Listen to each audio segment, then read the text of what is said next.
Right now, you're afraid of something. Maybe it's debt, maybe it's cancer, maybe it's that message you haven't replied to yet. Modern humans have an almost infinite list of things to be scared of.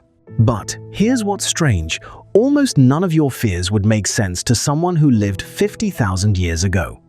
And almost none of their fears would make sense to you. Fear is the oldest thing in your brain. It's older than language, older than memory, older than the part of you that's reading these words right now. But the things humans fear, those have changed completely. And when you look at what our ancestors were actually terrified of, it tells you something deeply uncomfortable about who we are today. Let's start with the obvious one, the dark. Not the kind of dark you experience when the power goes out for 10 minutes, real dark, complete dark. The kind of dark where you cannot see your hand in front of your face and somewhere out there, something can see you just fine. For 300,000 years, every human who ever lived spent roughly half their life in this darkness. And that darkness was not safe. Leopards are crepuscular, most active at dusk and dawn. Hyenas hunt through the night. Ancient lions, now extinct, were larger than anything alive today. These animals had one enormous advantage over your ancestors in the dark. They could see. So the human fear of darkness isn't irrational. It's a memory, a biological scar left by millions of years of being hunted.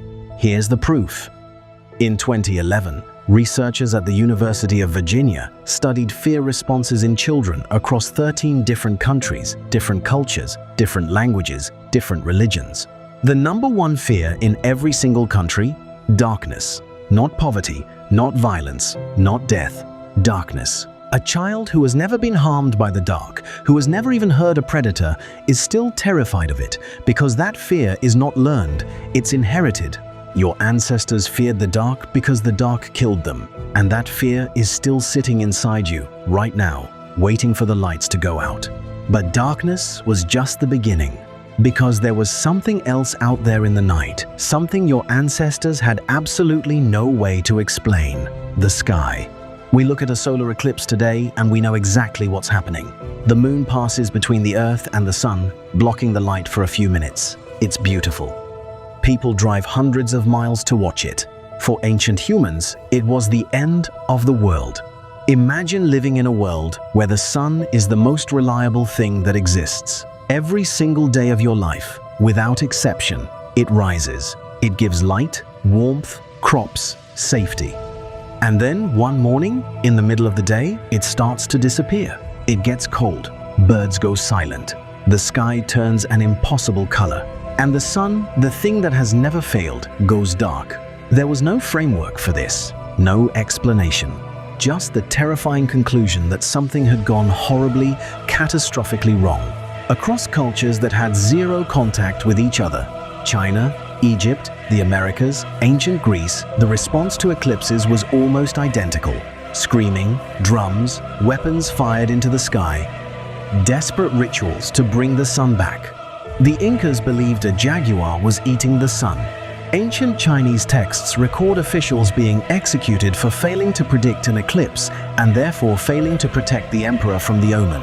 An eclipse wasn't a curiosity, it was a threat with no name and no solution. And that's what made it so terrifying.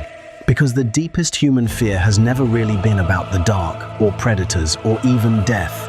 It's about something much more specific: the unknown. Neuroscientists call it intolerance of uncertainty. The brain doesn't actually respond most strongly to bad events. It responds most strongly to events it cannot predict. A shock you know is coming is far less frightening than a shock that might come at any moment, or might not come at all. Uncertainty is neurologically worse than pain. Your ancestors lived in a world that was almost entirely uncertain. Thunder had no explanation. Was it a warning? A punishment? A god expressing anger? A disease that swept through camp and killed half the people you loved had no explanation. A drought? A flood? A child born with a deformity? No explanation. And here is what humans did with all of that unexplained terror. They created gods. Not out of faith, out of fear. Historian Karen Armstrong spent decades studying the origins of religion across every major civilization. Her conclusion was that the earliest gods were not beings to be loved or worshipped. They were beings to be negotiated with. They were powerful, unpredictable, and dangerous, exactly like the natural forces they represented. You didn't pray to the storm god because you loved him. You prayed to him because you were terrified of what he might do if you didn't. The oldest religious rituals archaeologists have found are not celebrations. They are apologies, offerings, attempts to prevent punishment from something vast and incomprehensible that held your life in its hands. Fear didn't just shape ancient religion, fear invented it. But there's one fear that runs underneath all of this. The one fear that no god, no ritual, and no explanation has ever fully resolved: death. Here's the thing that separates humans from every other animal on Earth. We know we're going to die. A lion doesn't lie awake at night, contemplating its mortality. A chimpanzee doesn't build monuments to the dead. But humans, from the very earliest evidence we have, appear to have been haunted by this knowledge. The oldest evidence of intentional burial is at least 100,000 years old, maybe older. In a cave in Morocco, archaeologists found Neanderthal remains with the bones carefully arranged, possibly with grave goods nearby.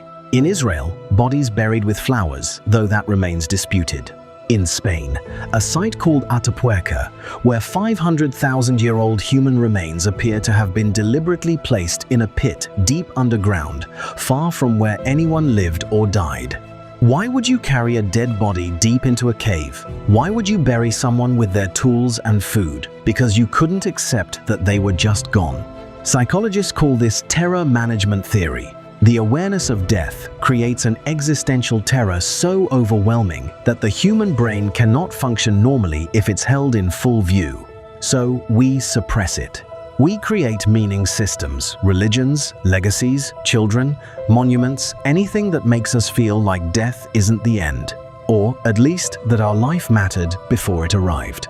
Every piece of art ever made, every empire ever built, every child ever named after a grandparent, all of it, at some level, is a response to the same terror that your ancestor felt 100,000 years ago, arranging the bones of someone they loved, unable to understand where that person had gone.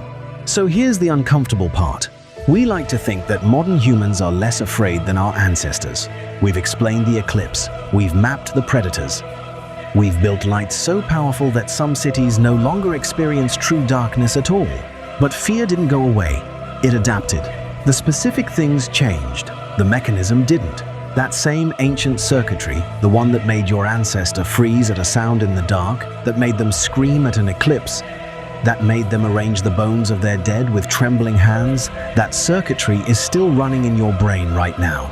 It just has new targets. The uncertain email, the unexplained symptom, the news headline that seems to promise something terrible is coming but doesn't say exactly when. Your brain treats these the same way it treated the disappearing sun. It scans for threats. It catastrophizes. It demands a ritual, an explanation, a god, something to negotiate with. We didn't outgrow our ancient fears. We just renamed them. And the next time you lie awake at 3 a.m., heart racing over something you can't quite name, that's not a malfunction.